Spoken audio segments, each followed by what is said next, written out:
Please give a warm welcome to Joshua Kays.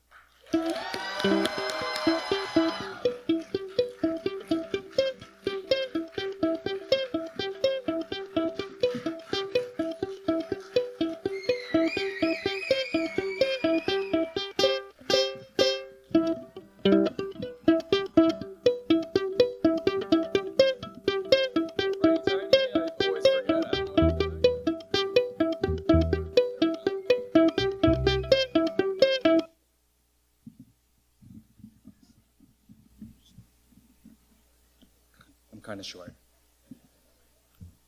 When people ask me about my coming out journey, I tell them I came out 3 different times. I stand before you today as a proud, gay, disabled Asian American, but that wasn't always the case. I had to come out as proud in each of these 3 identities before I could ever be proud as the whole. Growing up, I come from a really large family, 18 brothers and sisters. I'll give you a moment. Many of us are adopted, including myself, and many of us come from Asian countries. It's weird, though, because as much Asianness as I would say that I was surrounded with at home, when I was in the public, I always felt like my Asianness made me stick out like a sore thumb. Looking to media, that wasn't any much better.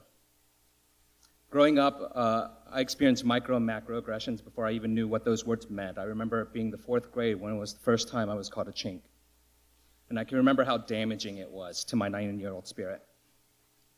So then, when I looked to TV, because I could like to consume a lot of media, even at a young age, all the representations I saw of Asians leaned into this stereotype of martial arts.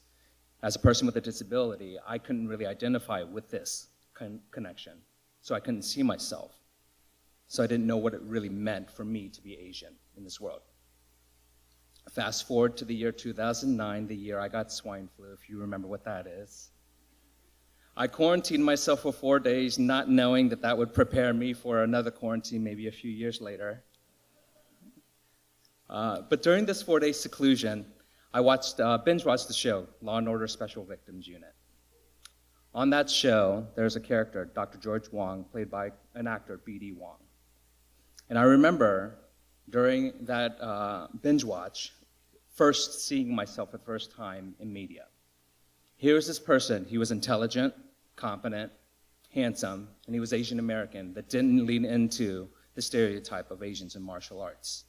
For the first time, he gave me permission to be myself, Asian, without having to lean into the hyper-physical stereotype of Asians in martial arts. And so, now I was out and proud as Asian American.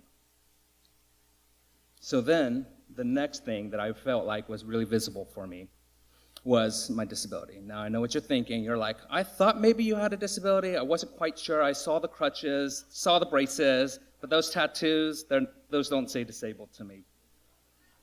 But it's true. I have a disability called spina bifida. And if my Asianness made me feel like I stuck out like a sore thumb, my disability oftentimes made me feel like that thumb was on fire, and then there was like the clouds had parted from heaven, and there was a light shining down on me. I remember not liking it. I remember growing up and just feeling really bad about it. Growing up, another thing you should know about my family is that a lot of them experience disability. A lot of my brothers and sisters do. And so for me, trying to find my footing in this world, it felt weird, it felt odd. Sticking out so much, people were staring at my legs and staring at my crutches. It got so bad in terms of how bad it made me feel that I made an active decision to change my external appearance, and I stopped wearing shorts for the longest time. Given the fact that a bunch of my family members experienced disability, I remember being pretty casual still about that fact. They experienced disability, I have a disability. It was no big deal. But I remember distinctly in this time in my life when I was trying to find my identity as a person with a disability and what that meant, that it was finally that I looked to them. Here are these people that I loved, respected, and looked up to, who experienced disability, who were living their lives very much in ways that I wish I was living my life. Their presence in my life, them living their lives to the fullest, gave me permission to live my life in the same way. that I wasn't less than because I have a disability. I didn't mean less, that the things I had to bring to the table didn't come with an asterisk. A few years back, I wrote a poem. I call it a poetic mantra. Part of it reads, "My dreams aren't stunted or disabled. My mind is just as sharp, my heart is just as passionate, and my love is just as strong." And so now, I was out and proud as a disabled Asian American. And as you can see, I don't mind wearing shorts anymore. So then the last part of my journey, which feels like the longest part, or longest to get to, was my gay identity. The first two parts of me, it almost felt like I had to peel back those two layers to get to the center of who I was. But I didn't like what was at the center. Think back, do you remember when you were a kid at Easter and going on those Easter egg hunts? I say as a kid, as if you didn't tell me that this whole setup was just an elaborate ruse for an Easter egg hunt, and you told me to go, and I would be across this auditorium in 2 seconds, trying to find an Easter egg. But you hunt around for these brightly colored plastic treasure chests, right? You find one, you pick it up, you shake it around, you hear something exciting inside, only to open it up, and it's jelly beans. And not even the good jelly beans, like the fancy Jelly Belly kind, but the ones that taste like licorice and those purple ones that taste like nail polish. No offense to anybody in the audience or anybody at home that enjoys eating licorice or enjoys eating nail polish, I guess. You do you, you live your truth, girl.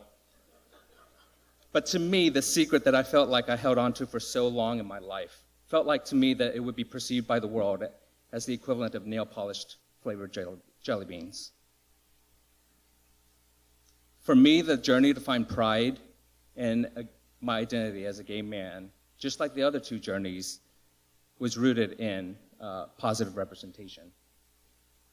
At a job that I worked at for many years, there was this person. He was out and proud as a gay man. He was Asian American, and he was adopted, even like I was. I saw this person living his life out and proud, and that, to me, gave me permission to do the same.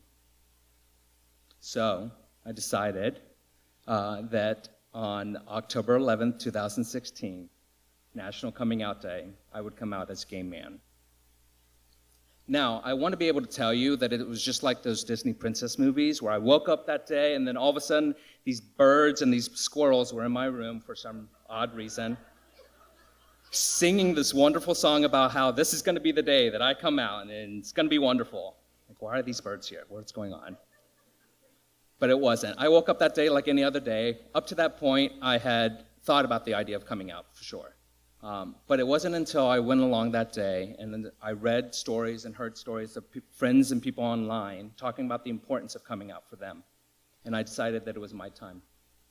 So, sitting at the photo counter at my second job, I pulled out my phone, opened up the Notes app, because you always, before you send any messages that are important, you do it in your Notes app, folks. That's a free tip for you tonight. So I open up my Notes app and start typing. So it's not something that I am remotely 100% comfortable with saying, but I wanted you to be one of the first people to know I'm gay. Copy, paste, pray, send. And I was scared, oh my goodness. But in the seconds, minutes, months that followed, friends and family were so excited and happy that I was finally living my truth, and being who I am.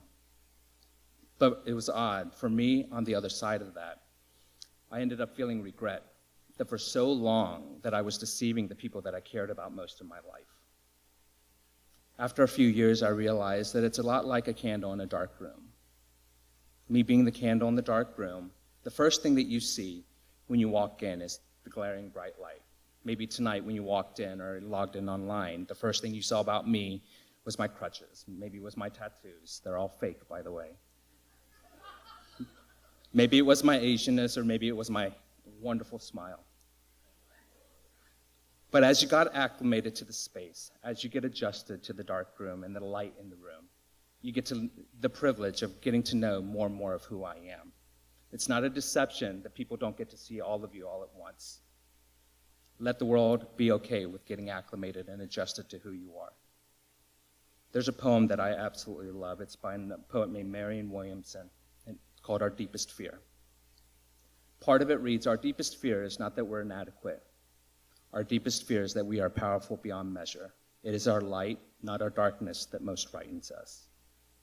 There's nothing enlightened about shrinking so that other people won't feel insecure around you. We were all meant to shine. And as we let our own light shine, we unconsciously give other people permission to do the same. As we are liberated from our own fear, our presence automatically liberates others. I love that poem so much because it illustrates more beautifully than I ever could the power that exists in shining your light to the world. When you shine your light to the world, you are giving people in the world who are lost and can't find a footing, need stability, that stability. So it is vitally important that you shine your light. There's going to be people in the world that aren't going to understand it, aren't going to like it, want nothing to do with it. It's okay. You don't shine your light for the people that feel like they've found their way. You shine your light for the people that are lost, that need a footing, that need to be able to know who they are. It was because of people who shined their light and were who they are and just being proud of who they are that gave me permission to be able to shine my own. And so it's because of them that I am able to stand before you today as a proud, gay, disabled Asian American.